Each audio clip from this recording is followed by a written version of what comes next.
Welcome to EWA's FIN-LYT podcast. EWA is a fee-only RIA based out of Pittsburgh, Pennsylvania. We hope all listeners of this podcast will benefit as we deep dive into complex financial topics that we will make simplified for you. And we hope that this really serves as a catalyst so that you can make the best financial planning decisions for your family and also save time.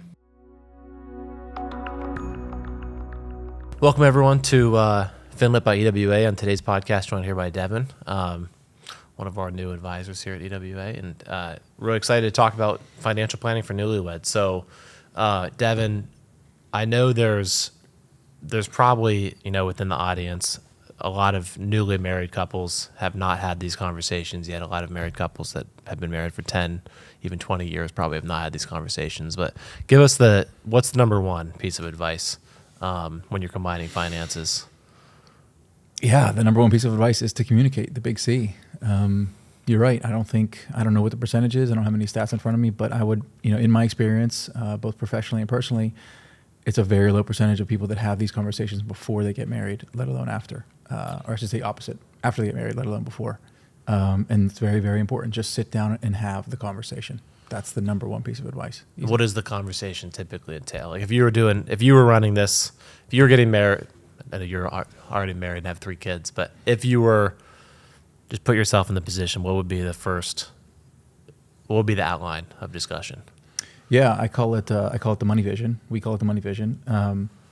Set a North Star for where you want to be as a couple, as it pertains to your finances. And then everything kind of follows from there. And we'll get into it, I think, kind of step by step or point by point. But what that means is to go over your goals, your dreams, your fears, your worries about money, maybe some habits in the past, and just set kind of expectations and set a plan with your partner. Yeah, absolutely. Couldn't agree more. So some examples I think would be, the big ones, just from like short term, midterm, and long term. It's like really how we like to break it down. So short term, I would say 1 to 5 years. We'd want to break that down professionally, personally, and financially, and because everything obviously correlates together when it comes to finances. So essentially, fast forward, put ourselves in a time machine in 5 years. What would need to have happened for us to have no regret? For us to feel like we're on track for our goals, right? So professionally, typically here, what position you want to be in, or do you want to start your own business? What income do you want to be at? Personally would be, what kind of house we want to live in, what kind of lifestyle we want to live in, where are we traveling to? Financially, maybe how much we have saved or what our savings rate is out of student loan debt, etc. But any other examples you can think of in the short term, common stuff you see? Yeah, things like buying a house, having kids, careers, paying off debt. The examples are myriad, but I think the key is to just get it out on the table, right? I don't know if they have to be all that realistic, right? You can talk about your dreams and what you want in that short-term period, but the key is to kind of get it out all on the table so that you can kind of put them together and then discuss what's good, what's bad, what works for you, what doesn't work for you. Yep. And then we'll do this again for medium and long-term things. But that's the idea, I think. Yeah. So midterm, the common stuff I would see would be college planning. If you're newly married, you probably don't have kids yet, but it's something you should discuss. Like, what's the philosophy? Because bringing a kid in the world, a lot of people I see typically it's the opposite.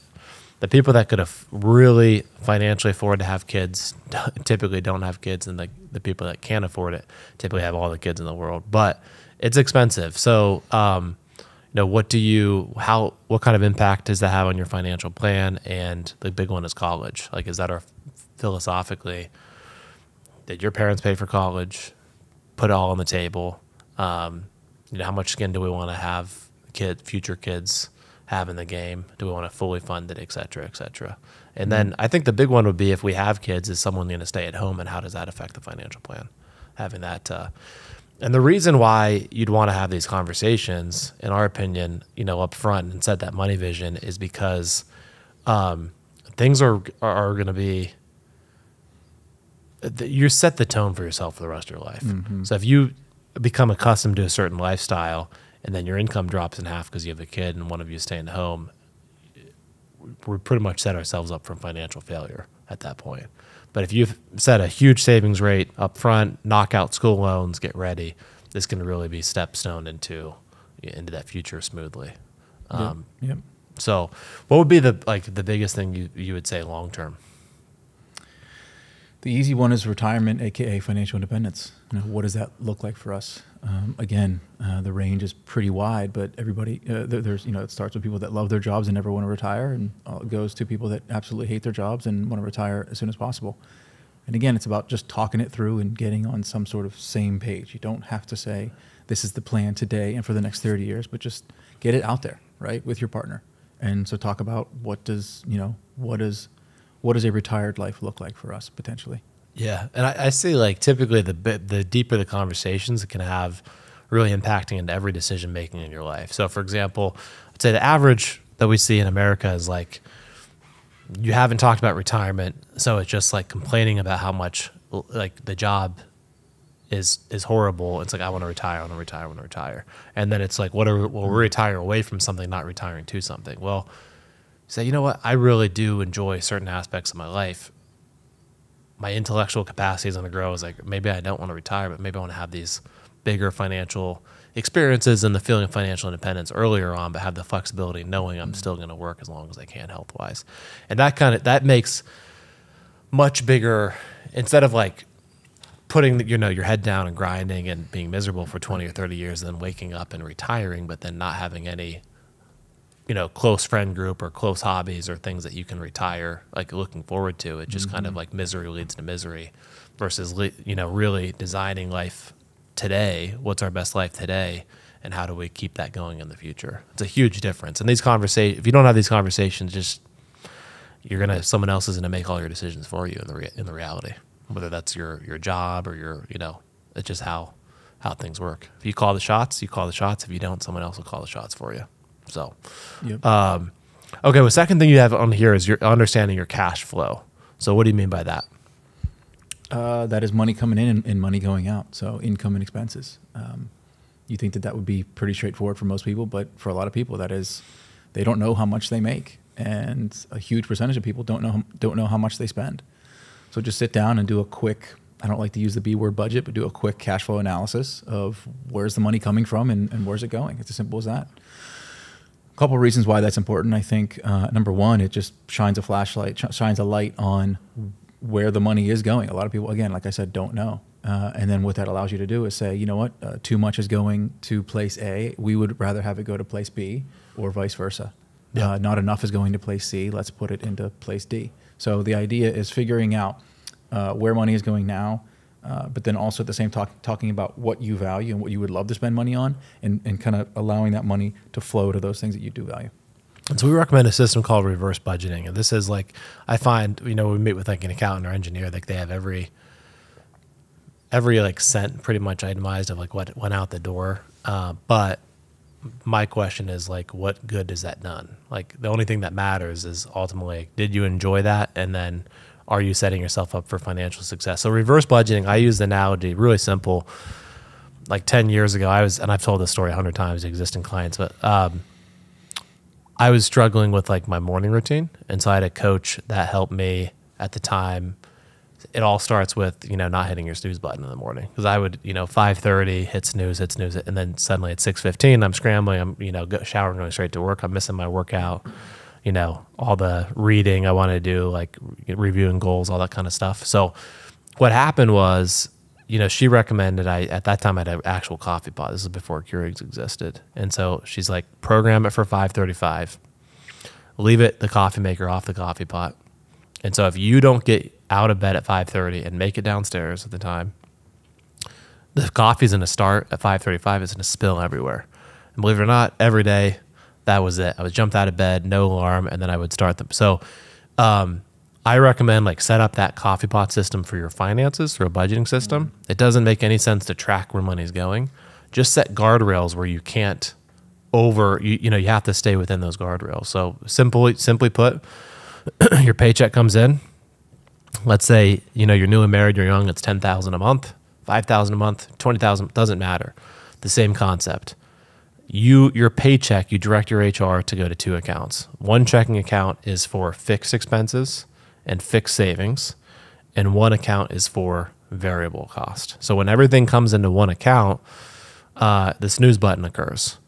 You start swiping your cards, then suddenly the rent or mortgage payment comes out, and before you know it, end of the month, you're like out of money. It's like, where did it all go?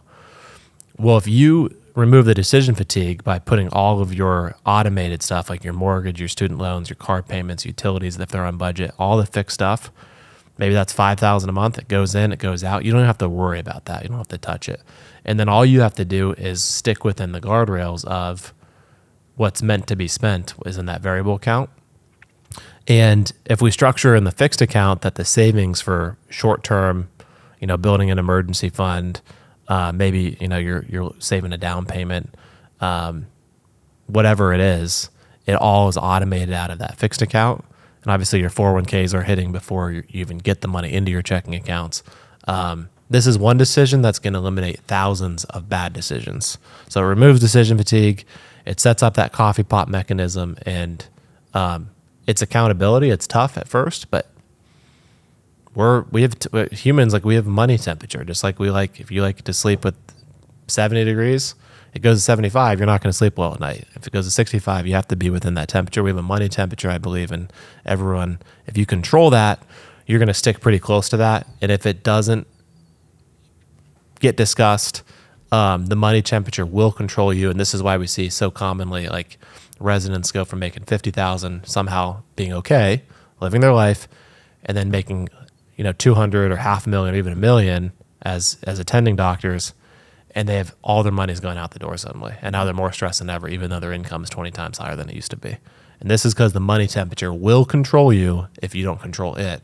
And the best mechanism to control it is sit down as a couple, have a discussion on lifestyle, and put those guardrails in place by putting that coffee pot in place and do a reverse budget. So, all right, that's cash flow. So let's talk about balance sheet. So new couples getting married, they bring assets into, because more and more common, people are getting married. I don't know stats, but I got married pretty young, but I got married at 33, so. Oh, okay. There you go. Yeah, I mean, I think it's pretty common in the developed world that people are getting married later and later and having kids later and later. So, right. Yeah, I think, the average age is probably in the mid-30s now, something like that. Okay, perfect. So, point being, people are coming into the relationship, the marriage with established significant assets. All right, most of the time. So give an example of that, and then how would you recommend to, let's say they are married, the prenup, that's probably a whole, we've already done a podcast on that and the importance of having the discussion, then potentially actually implementing a prenup philosophically if you're aligned with that. But let's say, you don't have it, we wish you a happy marriage, but now we're just talking through the balance sheet. How would you recommend to go about that? Yeah, so balance sheet, aka your net worth, it's as simple as what do you own and what do you owe, right? So just sit down and make a list on the back of a napkin if you need to or have to. What are our assets and what are our liabilities? So what are our investments? 401ks, other retirement plans, IRAs, brokerage accounts, checking accounts, savings accounts, private investments, real estate, your primary home, all of those things. And then what do you owe? That's your debt, student loans, credit card, car, things like that. Get it all on. And again, you'd be surprised. A lot of couples do not do this until it's quote unquote too late. So I don't want to sound facetious, but I don't want to make it sound too simple, but this is something that a lot of couples don't do. Get it on a paper, and just so you know, you'd be surprised how many couples I've talked to, maybe you have as well, 10 years into the marriage, you had one partner had no idea the other partner had all this debt, no idea. Or they had rental property, both sides of the balance sheet, right? I mean, you've seen it a million times. So again, the key is to communicate. So get it out all in the open and talk about if there's some issues in the balance sheet, talk about how we solve them. If there are good things with, ideally you've got assets that are growing, how are we going to manage those assets? So yeah, and this isn't a plug for us at all, but this is much simpler if you work with a financial advisor to do this, because they can really orchestrate that conversation smoothly versus it being because money is very stressful. If you haven't had these conversations and you're in a happy marriage, why take that risk? I'd recommend definitely work with a professional and guide through these conversations. Yeah, get it all out there. Get your net worth. I think net worth, tracking where your money's spending is stupid in my opinion. Do it once. I mean, that's really smart. Just make it one decision, reverse budget, calibrate it, control the temperature. It's going to be tough. It's like going to a gym. Like you're forcing yourself to go to the gym. It's going to be tough. You got to make meaningful changes. But if you're basically forcing yourself to make healthy habits on a daily, monthly basis. But then as far as what you track, the balance sheet is extremely important. Net worth is extremely important. If I were to track one thing once a month, that would be it. Because if the net worth's growing, your behavior's off. And if it's growing too much, well, maybe you need to chill out and enjoy life a little bit today. So it's a high level thing that can show you a lot, of a huge X-ray into your decision making. So, okay, how would you suggest going about combining finances, or maybe not combining finances from like a monthly paycheck perspective? Yeah, this is a big one, and it kind of goes along with the cash flow, but. You're in a relationship, you're probably living together, and at the very least you're sharing some expenses, right? So you got to figure out how are we paying for those, right? That's kind of the classic, I look at it as 3 ways to combine finances or not. So you can either do just everything is combined, right? And one checking account, one savings account, there's really no separation. You can go everything separate, right? You have your investment accounts, you have your checking accounts, you have your savings accounts, and so do I, right? Everything's separate. And then what I am seeing is more and more common these days is kind of a yours, mine, and ours model, where maybe part of my paycheck goes into my checking account, part of your paycheck goes into your checking account. We spend that how we want with no requirements to get permission on spending out of those accounts. But then there's a shared account for shared expenses. The mortgage, kids' school payments, food, whatever that is. That is more and more common, and I would maybe argue that's a very effective model rather than totally separate or totally combined, especially with people in their kind of younger years, 30s, 40s, 50s, right? So. Yeah, I agree. I think that's the most effective model. I think, while you're married, if you're not able to have transparency and join some finances, but having some autonomy is also important. So I really like you've got a joint account, which takes care of all your fixed expenses, all the big ticket items, so, and this is important too. Like, let's say someone's making 400 grand, someone's making 100 grand. It's a big income difference. And we see there's, unfortunately, a lot of power dynamics when money comes into play in relationships. And just to remove all that, get on the same page, maybe the person making 400 grand, probably clearing, quick math, maybe 18,000 a month after taxes and 401k. So maybe that out of that 18, like 12,000 is going to the joint account. Maybe the person making 100 is clearing 5,000 a month after, contributing a lot into their 401k. So we've got, 12 and 5, we've got 17. So example of that 17, let's say the 3 of the 5 is going in. So 12 plus 3, so there's 15 in the joint account. That's covering the mortgage, it's covering car payments, it's covering student loans, it's covering our savings. So building an emergency fund, funding 529s for kids, funding, a brokerage account for long-term flexibility that you have access to before your 401k is at 59.5. So that's it. And then the person making 100 still has 2,000 a month to go, dine out, travel, buy gifts. And the other person, maybe the higher rank, maybe they're covering more of the variable spendings like the grocery bills, etc. But that would be a perfect setup where you have a mix of autonomy plus all your big ticket items, which is going to drive your future together forward, is taken care of there. But that meant to be spent account with no issue. And usually it's better to have some autonomy and have that separated, in my experience. Now, philosophically, religiously, people could agree or disagree on this. I'm just saying, like, if you were to say, like, how would you do it if you want the highest chance of financial success, happiness in the relationship, and reaching future goals? That would be it.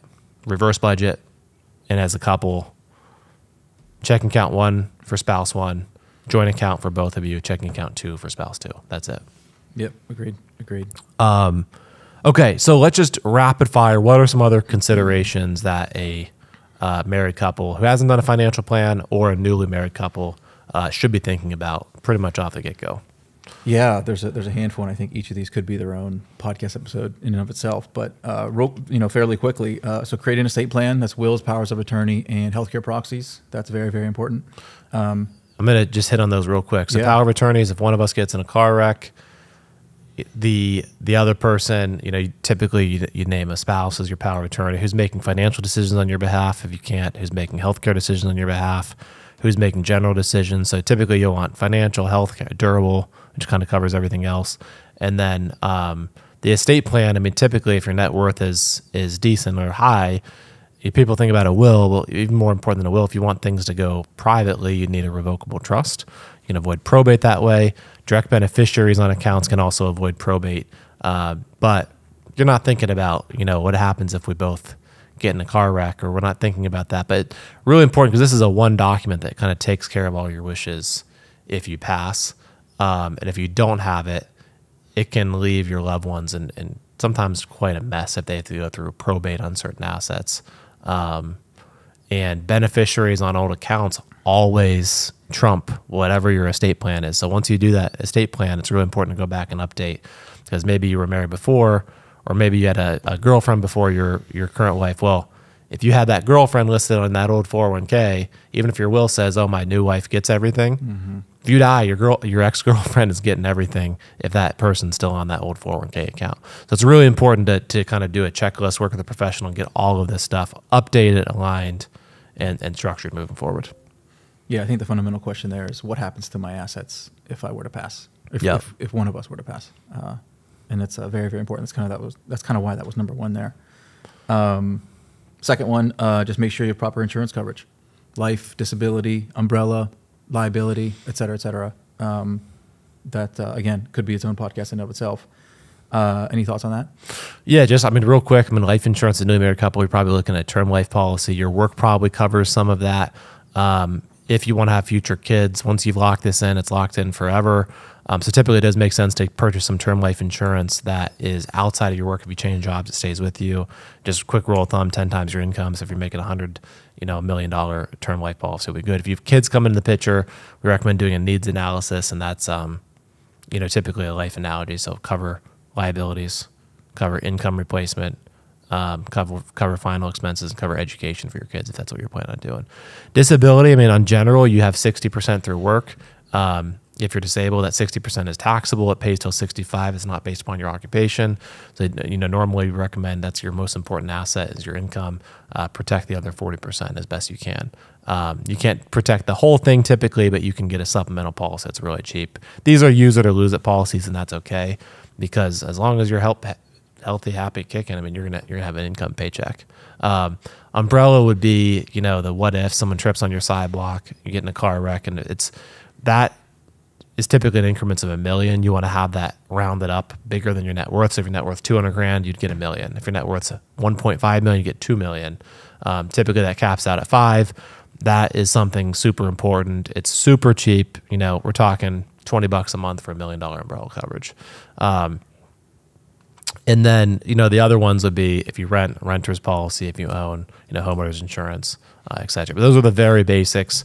Insurance, it's a necessary evil. Just be careful. You can go broke by having too much insurance. You can go broke by not having insurance. It's about striking the balance and making sure that you have a good protection to protect your future goals. So yeah, exactly. So what's next? The next one's a little touchy. Prenups and postnups. So yep. Again, you're newly married at this point, so you either already have a prenup or lost the opportunity to get a prenup, but there is the opportunity for a postnup. If you got a prenup, real quick, let's hit that. Basically it's a, if we don't work out, here's what happens to our finances. And so typically what we'd see is everything you had before is separate. And then, typically before the marriage. Yeah. And what I would recommend is anything you hold before the marriage or after the marriage, anything you decide to keep an individual name, is yours. Anything in joint name is split. And you can direct, obviously, like new assets want to go in a joint name. This is important if there's a lot of family money on one side. This could be important if there's significant income or differences in net worth. Ultimately, you're married because you plan on staying together forever. But if things don't work out, it can be very messy, especially with kids involved, if you don't have this figured out in advance. And this could be a good conversation to see true colors. as well. If you and maybe, you know, sometimes this has led to people saying maybe we're not a good fit because they haven't had the tough conversations. Everything's hunky dory, honeymoon stage. Well, the prenup will definitely bring up some touchy. It'll be a good test, I think, and philosophically if we're aligned on the finances. So if we don't have that, assuming you don't have that, a lot of people don't. They want to avoid that conversation. Now we're married. Now we're like, oh, geez, what happens if we don't work out? Which 50% plus of couples in America don't work out. Postnup is a prenup. It's a thing, okay? And in some states, this is legally binding. Some it's not. But Pennsylvania, it is. We're recording this. Ohio, next door to us, it is. Essentially, if we agree to do this after marriage, then it delineates, here's what happens if we split. And here's where assets go. Here's what percentages go. Where the only thing that you can't put into postnup is with child. You can't so you can decide alimony, how long that lasts. That can all go into prenup or postnup, but a child support, that's going to be based upon income. You know, so if someone's making 400, one person's making 100, that person making 400, if the child custody is 50-50, 400, they're going to be paying the ex-spouse until the kids are 18. There's a state formula that you can go on based upon income, and those tax returns get reviewed. Or if it's amicable, you can work out with your ex-spouse, like, hey, let's just set it at this amount, and let's not have to over-communicate. Let's start our separate lives and, you know, really keep the best interest of our, this isn't a podcast on divorce, but keep the best interest. I've had experience with this. That's why I'm rambling on. You know, just keep the best interest of your child involved, and if both spouses agree on that, then you can stay out of court and just communicate and be fine. It's pretty simple as that. Harder to do than, you know, easy to say, harder to do, but I've experienced with that and highly recommend trying to stay out of court if you can. The attorneys will win, you will lose. Children will lose. Just stay out of court, be amicable. Okay. And I think that's what the postnup and the prenups are for, right? To avoid those catastrophic situations whenever the relationship, if and when the relationship does dissolve. Yeah, if there's no kids involved, boom, you have a prenup or postnup, it's pretty much done. You can try to fight it. It's pretty much going to be, you know, binding. Kids involved, that's where with a prenup or postnup, again, those two things, child support, child custody, those can get reviewed on an ongoing basis. So, all right, so you have a tax situation. So tell us about this. There's obviously two different tax brackets between single and married.